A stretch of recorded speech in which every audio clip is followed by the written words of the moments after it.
अस्सलाम वालेकुम नाज़रीन, आज हमारे साथ जो है ये डॉक्टर सैयद अज़ीम शाह साहब मौजूद हैं। होम्योपैथिक स्पेशलिस्ट डॉक्टर हैं और पिछली वीडियो में हमने इनसे बात की थी, गुफ्तगू की थी गुर्दे की पथरी के हवाले से। ठीक है, ये तो एक अलग चैप्टर आ गया। इसके अलावा मर्दाना बांझपन हो जाते हैं। मर्दाना बांझपन में जिस तरह के आपको पता है कि जिस तरह फीमेल के हार्मोन्स होते हैं, इस तरह मेल के हार्मोन्स होते हैं। मेल के हार्मोन्स जो होते हैं उनको स्पर्म्स कहते हैं और फीमेल के हार्मोन्स को ओवम कहते हैं। तो स्पर्म्स जहाँ जिस मर्द में अगर बाज़ औक़ात पैदाशी तौर पे भी नहीं होते, उन्हें होशियारी आती है लेकिन उनके स्पर्म नहीं होते, जिसे एब्सेंट ऑफ स्पर्म कहते हैं, जिसे एस्पर्मिया कहते हैं। एस्पर्मिया से मुराद एब्सेंट ऑफ स्पर्म। तो एब्सेंट ऑफ स्पर्म जहाँ हो तो वहाँ उस बंदे की औलाद पैदा नहीं हो सकती। इसलिए नहीं हो सकती कि उसके अंदर स्पर्म जो है पैदा ही नहीं हो रहे। हाँ, अगर एक बंदा है उसके पास उसके जो स्पर्म है 5% है, 10% है, तो वो मेडिसिन के थ्रू हम अल्लाह के फजल व करम से बाकी जितने भी स्पर्म्स काउंट हैं वो हम इंशाल्लाह लाइव कर हो जाती है, हमारी मेडिसिन से लाइव हो जाते हैं। जिसके स्पर्म कम हो उन पे काम हो सकता है, अगर जिनके स्पर्म नहीं है तो वो तो अल्लाह की तरफ से नहीं है, उसका नहीं है, उसका नहीं हो सकता। एस्पर्मिया मर्द हो चाहे औरत हो, चाहे मर्द हो चाहे औरत हो, अगर स्पर्म है लेकिन कम है उसकी क्वांटिटी बढ़ सकती है, मर्द की भी और औरत की भी। तो इसमें मैं मर्दाना कमज़ोरी के थ्रू आपको बात कर रहा था कि मेरे पास माशाल्लाह ये नज़दीकी टाइम गुजर चुका, तकरीबन 5, 7, 8 माह पहले की बात है। मेरे पास एक पेशेंट आया, उसके यानी कि टोटल स्पर्म आप बिलीव करेंगे कि यानी कि 15% थे। जो मैंने उससे फार्मूला इस्तेमाल करवाया अल्लाह के फजल व करम से विद इन 30 डेज़ उसके 35% हो गए।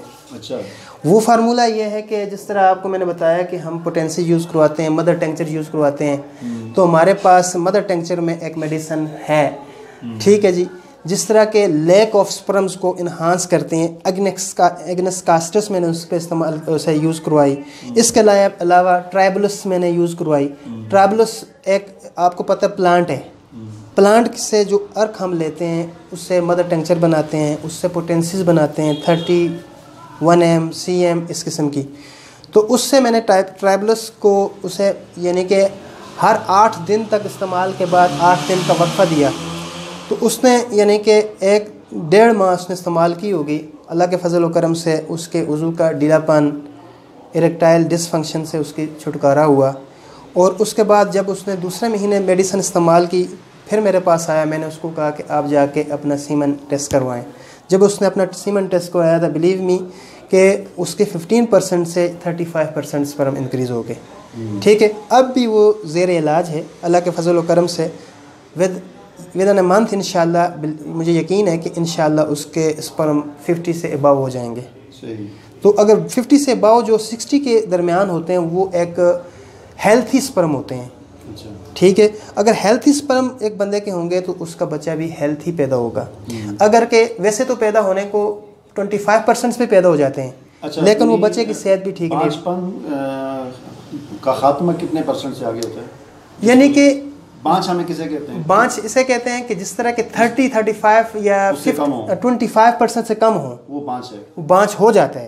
अच्छा। लेकिन कभी कभार 20 पे भी पैदा हो सकता है, क्योंकि आपको पता है यहाँ पे तो अल्लाह की कुदरत काम करती है। ये इंसान या किसी साइंस का तो ये मुहताज नहीं अल्लाह पाक, क्योंकि बाज़ औक़ात ये 60 लाख स्पर्म्स में से एक स्पर्म होता है जो अपनी लेडीज़ को कंसीव प्रेग्नेंट कर देता है, जिस यानी कि एक स्पर्म जाके ओवल्यूशन कंडक्ट कर देता है लाखों स्पर्म में से एक स्पर्म। तो यही होता है, बाज़ औक़ात इस तरह ट्विंस पैदा हो जाते हैं। वो उस वक़्त उस सूरत में ट्विंस पैदा होते हैं कि उस वक़्त जो फीमेल होती है उसकी दोनों ओवरियाँ बैक वक्त काम करना शुरू हो जाती हैं।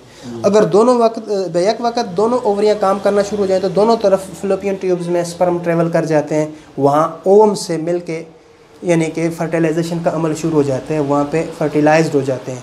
वो दोनों फर्टिलाइज्ड एक जाके यूट्रस में एम्बेड हो जाते हैं। जब एम्बेड हो जाते हैं तो इट मीन्स कि वो अपना हम्बल का सिलसिला स्टार्ट हो जाता है। इस तरह के वो हम्बल स्टार्ट कायम दायम रह जाते हैं।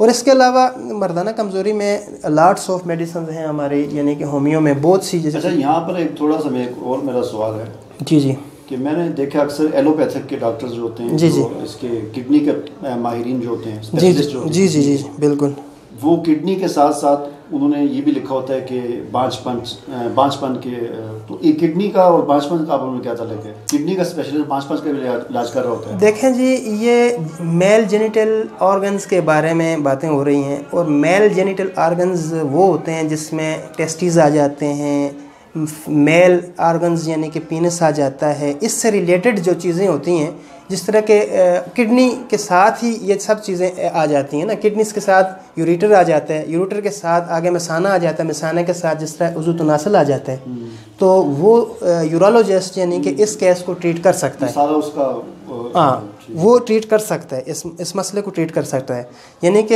ये टोटली यानी कि इससे रिलेटेड ही है। ठीक। जिस तरह गले से ऊपर जो सेगमेंट आ जाता है ENT, नाक कान गला, तो ये एक ही सर्जन इसे ट्रीट करेगा। इसी तरह से यूरोलॉजिस्ट जो है ये मर्दाना कमज़ोरी को ट्रीट कर सकता है। ठीक। तो नाज़रीन, आपने जाना कि मर्दाना कमज़ोरी और बांझपन, मर्दाना बांझपन और जनाना बांझपन यानी बेऔलादी होती, जो ये भी बहुत बड़ा एक मसला है। तो उस हवाले से डॉक्टर अजीम शाह साहब ने हमें आपकी रहनुमाई की कि ये क्या होता है और इसका इलाज होम्योपैथिक में बहुत ज़बरदस्त है। और उन्होंने अपना एक्सपीरियंस भी बताया कि सिर्फ 13% जो है वो स्पर्म थे, और वो इनके ट्रीटमेंट से 1 महीने के अंदर अंदर वो 30 से 35 तक पहुंच गए, और अभी मज़ीद वो इलाज जारी है। और ये कह रहे हैं कि उम्मीद है कि अगले 15 से 20 दिन या 1 महीने तक वो 50 से आगे निकल जाएंगे।